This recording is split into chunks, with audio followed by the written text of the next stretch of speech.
While some locals are moving out, Dr. John Cooley has driven thousands of miles to be here. He's on the trail of one of the area's strangest residents.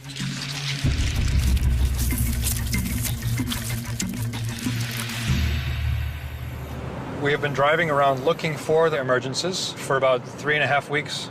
I've driven 7,200 miles since Good Friday, trying to figure out where these things are.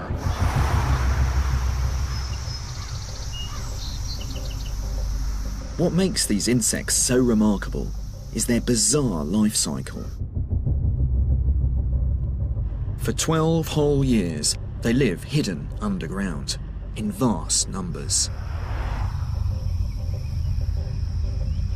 Then, in their 13th year, at precisely the same time, they all burrow out from the earth to breed.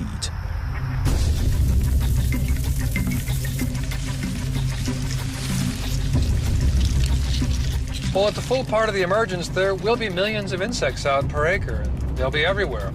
It really is insect mayhem.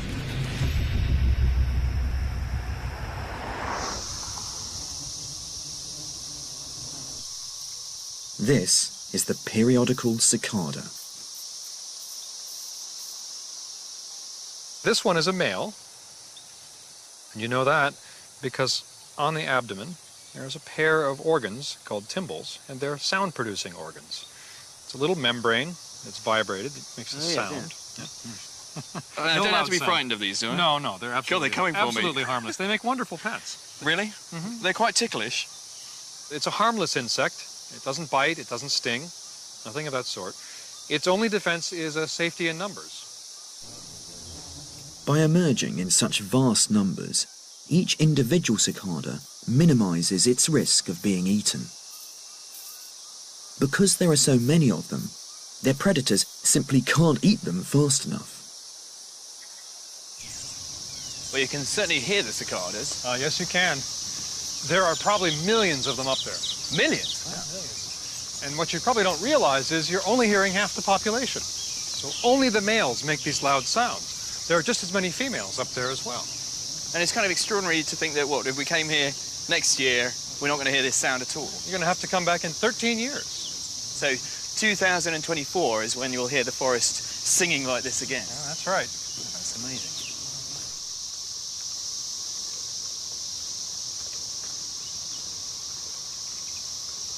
Why have the cicadas evolved with this 13-year life cycle as opposed to any other number? Well, you have to remember that these cicadas require large numbers to survive predators. And so we think that these long life cycles in some way help them maintain large populations.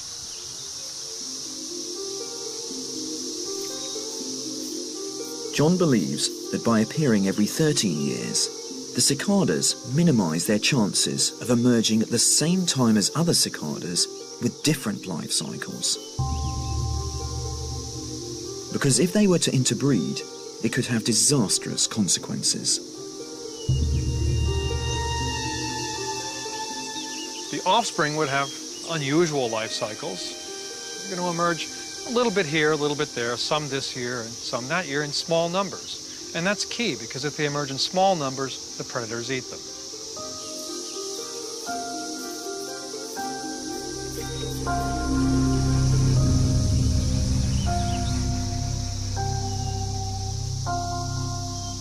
The cicada's survival depends on avoiding other broods.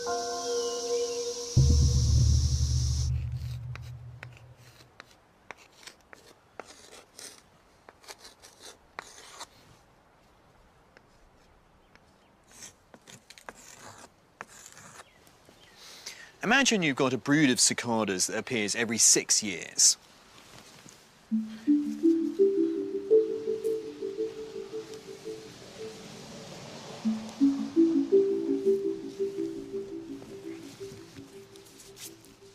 Now let's suppose there's another brood which wants to try and avoid the red cicadas.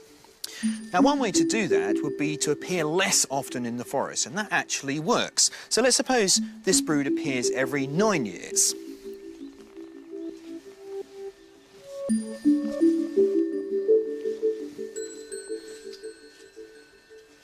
So if the green cicada appears every 9 years, then it only coincides with the red cicada every 18 years. But rather surprisingly, a smaller number, 7, works even better.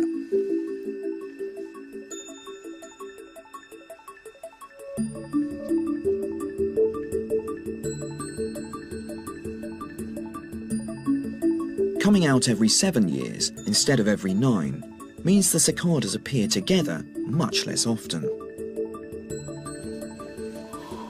Now they only coincide every 42 years.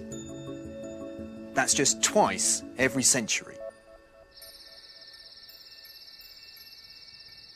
And for the real cicadas, a 13-year life cycle has exactly the same effect as 7 does here, because they both belong to a special series of numbers.